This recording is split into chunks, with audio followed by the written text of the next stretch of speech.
Crowded Booth with Bryce Koon.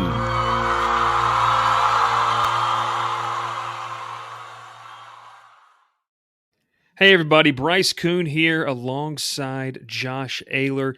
Josh, I don't know if you've ever heard the intro song. It's cheesy, but we absolutely love it. You got to have something that catches the attention of some people. I mean, it's got that SEC Southern like kind of twang to it, like they play in the SEC Network or ACC, So Exactly. So I hear it. Yeah. There we go. Well, listen, my name's obviously Bryce Koon. You know who I am if you're watching. We appreciate it over on YouTube. If you're listening to this in podcast form, over on Spotify, Apple, anywhere you can find your podcast. But Josh, for people who don't know who you are, explain that. Who are you and kind of what do you do? And other than being a Kentucky super fan, we're going to get to that a little bit later on. Yeah.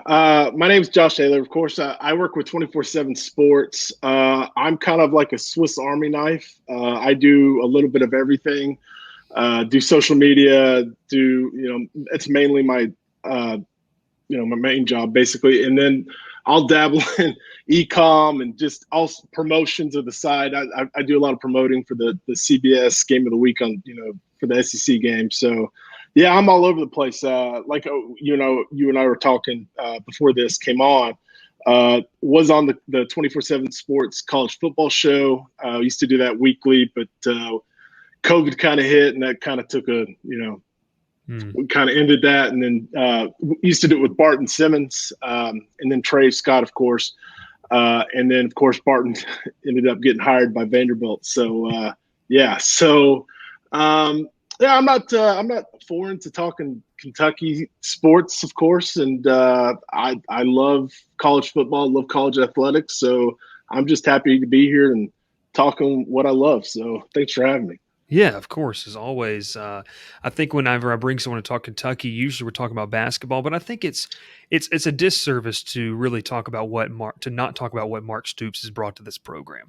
I think he's done a fantastic job. So we're going to have a lot of Georgia. Our show's based out of Columbus, Georgia. We're going to have a lot of people who are Georgia fans that are saying, okay, why is he talking to a Kentucky guy? But I think it's important to know what's coming into Athens and why. Yeah. In my opinion, up to this point, it's the best shot of upsetting Georgia in Kentucky. I think this is going to be a fun matchup to watch play out. I don't know if you're going to echo that sentiment or not, but we'll see how the show rolls out. But first off, what has Mark Stoops brought to this program in Kentucky? I mean, to me, it's been a nice little rise. It's really unbelievable. When he took over in 2013, we were at the bottom of the barrel. We did not have, I believe he said we did not have one Power 5 recruit talent on the team when he took over.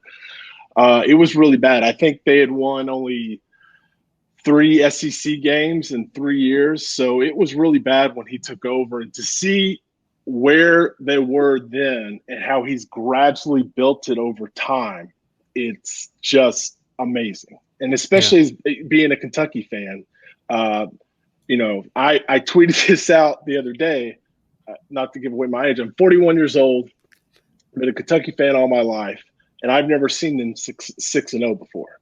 And it's just it's incredible. It's starting to, like, recruiting starting to catch up now, and it's the culture's been changed. It's just amazing what he has done.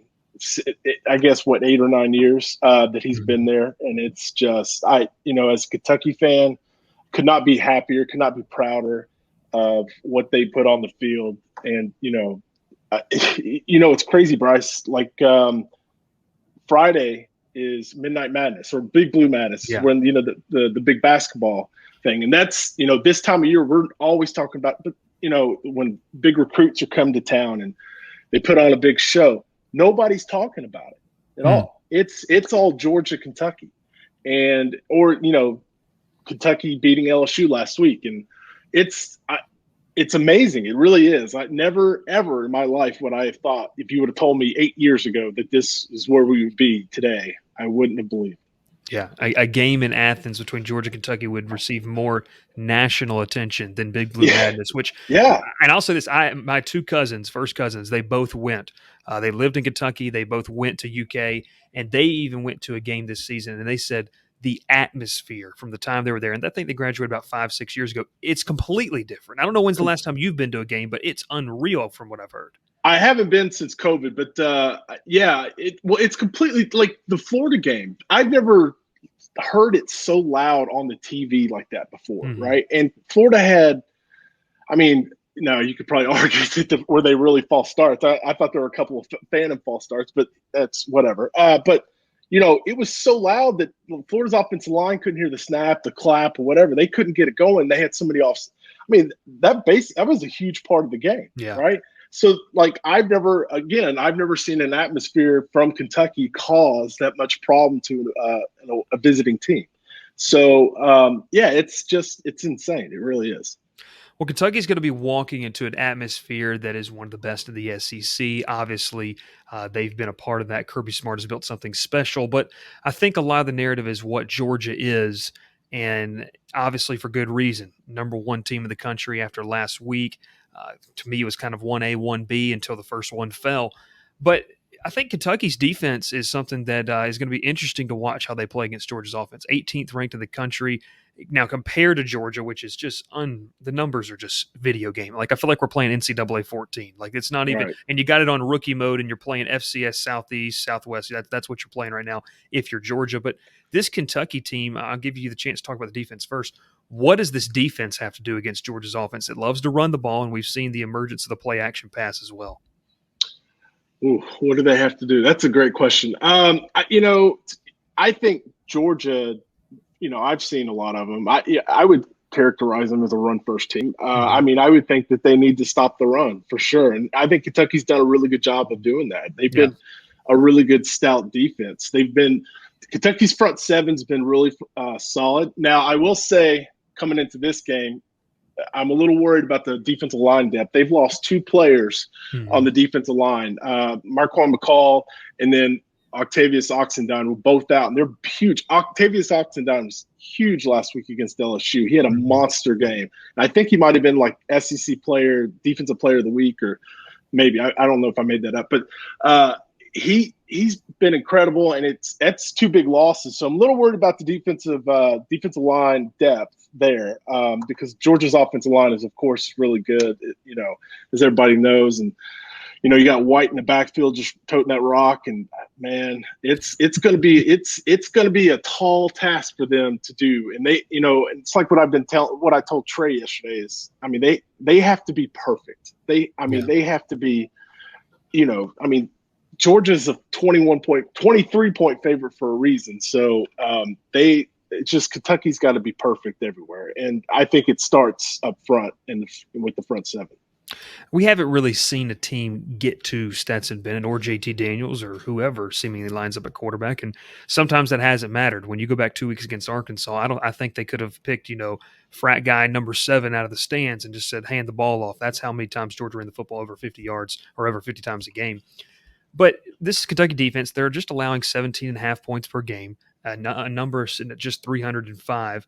I think it's a real test for Georgia's offense.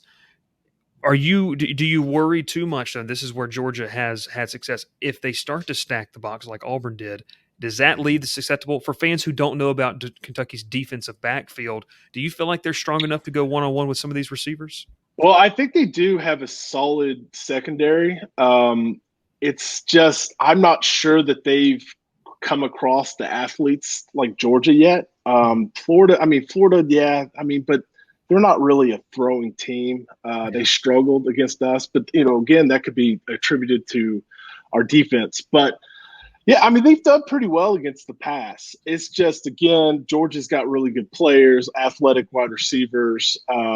Stetson Bennett, I've been really impressed with the last few weeks, and not to mention he's been I didn't know this, but he's been a heck of a runner the last few weeks that I've seen him in. He's had some scrambles, and I remember there was one against the Auburn game last week that he had a nice little scramble. So they're going to have to kind of maybe keep an eye on him on that. But yeah, I think the secondary can hold up. It's just, can they hold up against players like Georgia?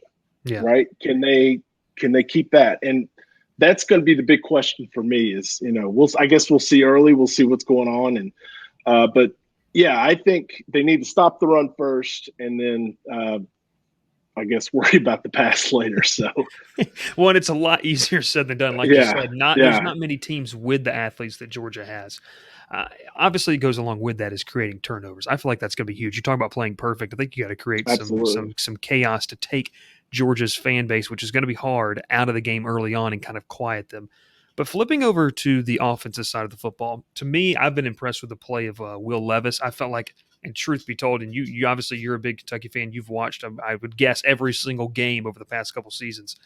For Kentucky, I felt like the missing piece on some of those really good teams was a dynamic passing game. Even going back to 2 seasons ago, I think it was 2 seasons ago when Georgia headed into Lexington for a big top 10 matchup, Levis adds another dynamic. Now, while I say that, you go back and look at the Florida stats, 7 of 17, 87 yards.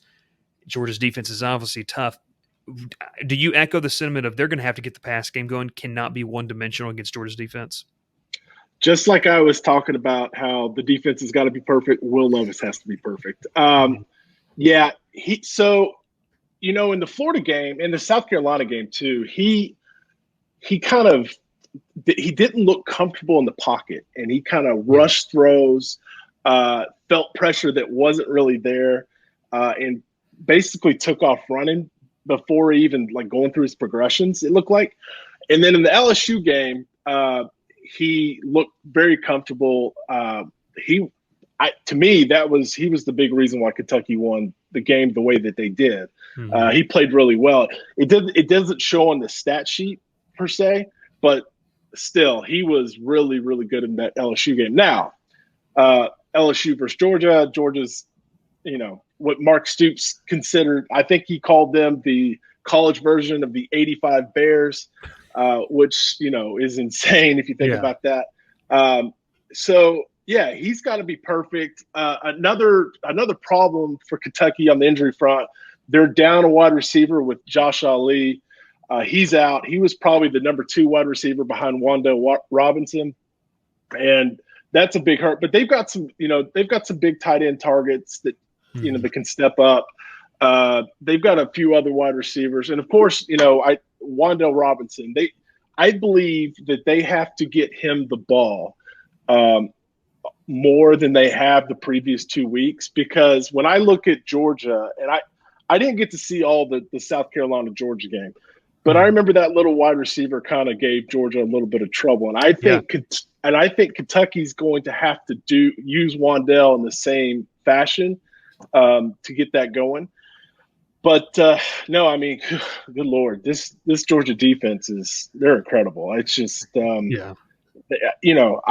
not to pat myself on the back, but I actually, I bet them preseason to win the national championship, and it was because of JT. I thought JT Daniels would be the difference maker, and I knew that what they had coming back, but they've been playing without him, and they don't even need them, and they've been so good. So I don't know why went off that tangent, but I guess just to say that I feel good about my bet. But no, they just have to be perfect. They have to be perfect. Levis he's going to have to be able to throw the ball, because there's no doubt that Georgia's going to be trying to stop the run, and they probably can.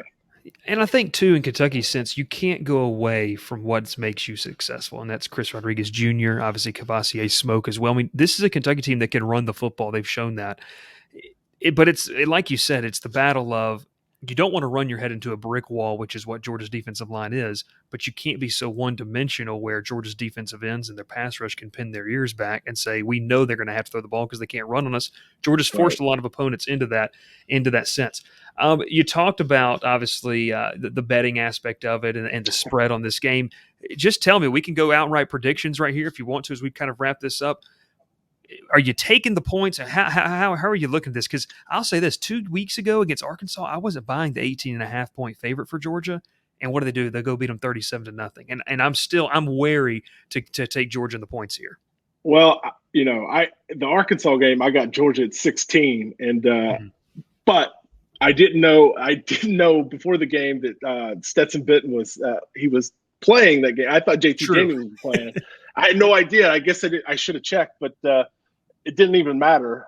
So won that one. But yeah, so I'm going back and forth on this. I mean, 23 is a lot of points, and Kentucky's, their defense is good. But at the same time, it wouldn't shock me if it's 45-7, when it's all said and done, right? So I think I'm leaning taking the points, but yeah, it wouldn't shock me either if it's if Georgia covers by halftime too. So it's just Georgia's just they're just so good. They're just good. To wrap it up, just talking about Kentucky, we talk about this team. I mean, no matter what happens on Saturday, this team still feel like, obviously they want to make an SEC title. They want to go to Atlanta. But if they lose this game on Saturday, I mean, you still have the prime position. You could be the number 2 team.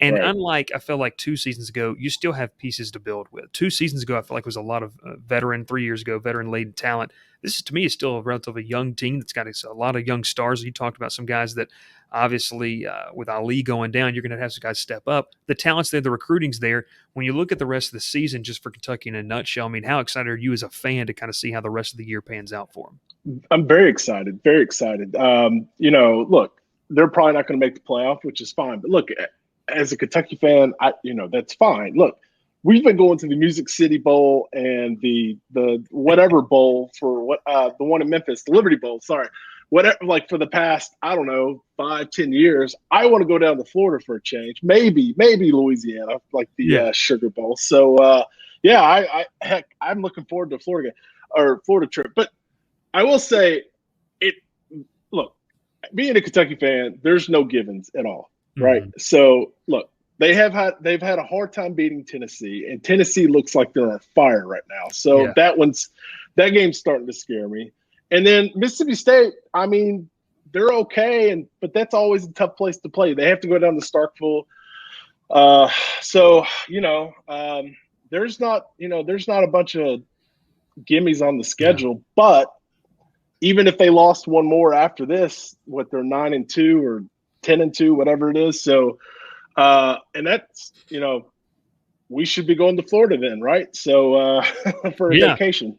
And so it's kind of funny for a lot of teams in that aspect. They're ready to get out of the Florida, the Capital One, all these other bowls, and Citrus Bowl. And Kentucky's like, we want to go play there. We're ready to go play down in Florida. I mean, don't get me wrong. I'd love to go to the playoff, but I'd rather go to Florida than I would, Memphis. If you catch my drift. So I completely understand. I think Florida's better at that time of year anyways. To wrap things up, there's a couple games across the SEC in what is a week in college football. I think outside of the SEC, there's maybe 1 or 2 games that you're like, I want to watch this. But you talked about it just real quick. This Ole Miss Tennessee game, are you buying the hype of this game? Is it obviously the Lane Kiffin coming back? But Tennessee under Josh Heupel, this offense looks just different to me in past seasons. It's incredible. And you know what? I pulled this stat up yesterday, or not stat, this quote up yesterday. Basically, Tennessee's been on fire since it was – okay, let me back up. Excuse me. When Kentucky played Florida, Todd Grantham, the defensive coordinator for Florida, he had his normal press conference. And he basically – I'd have to find the quote, but he basically put down Tennessee without saying their name. He's like, well, this offense is definitely better than the one that they played last week or something like that, paraphrasing. And then ever since they've played Florida, they've been destroying everybody. Now, it's South Carolina. I get it. I know it's also Missouri. I get it. But you put up 28 points in like a quarter and a half against anybody. That's impressive. So, and I'm a little nervous playing Tennessee as a Kentucky fan, but I think this game, it wouldn't shock me if Tennessee won. I'm going to pick Ole Miss to win this just because I love their offense and, and I'm not sure. I don't know if I trust Tennessee quite yet. But I will say I live here in Nashville, Tennessee. I mean, every Vol fan I know they're flying high. So, and it's going to be. I think it's going to be a great atmosphere. They're going to checker Neyland. So I'm very excited to watch that game too. So I'm going to pick Ole Miss, but wouldn't shock me if Tennessee won. It'd be a fun one, and I'll tell you one thing: it's about time. Just as a college football fan, SEC, growing up here in the Southeast, college football is better when a program like Tennessee is better. They've been I down for agree. way too long. I mean, way too long. And so it'd be fun to see that as well. Josh, appreciate you coming on, man, and talking about this as well. First off, let people know where they can find your stuff. Obviously, I know 24/7 Sports, but kind of follow you on Twitter and everything. Yeah, you can follow me on Twitter at Josh Ahler 24/7. AHLER is my last name, so catch me there. And then I'm actually on another podcast tomorrow, the College Football Daily, on 24/7 Sports Network. So if you want to catch that, talking more college ball. So yeah, just It's a great time of the year. Bryce, I really appreciate it, man. Thanks for having me on. Oh man, listen, it's been a ton of fun. Obviously, love talking college football as well. And anytime you can meet people over Twitter and say, "Hey, you want to come on and talk about?" You and I didn't even know each other, and I said, "Hey, I No. know this guy loves some college football. We're going to find common ground immediately, especially in this conference."